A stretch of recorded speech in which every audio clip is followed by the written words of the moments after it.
How to permanently delete a Temu account. Hi everyone, I'm here to assist you today without any delay. Let's jump right in. First, open Temu app on your device. Make sure you're logged into your account. Then click on You at the bottom right corner of your screen. Here, click on the gear icon at the top right. Then click on Account Security at the top.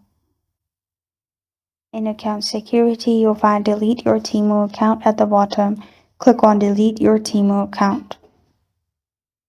Press on I want to permanently delete my Temu account and press on Continue. Select the reason, press on Continue.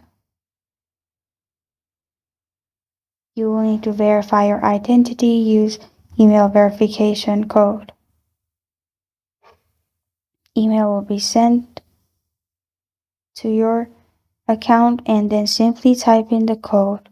After it's verified, your account will be deleted. This is how to permanently delete a Temu account. Thank you for joining me today. If this video helps you out, please leave a like and subscribe for more. Got a question or want to suggest a topic? Comment below. Thank you for watching.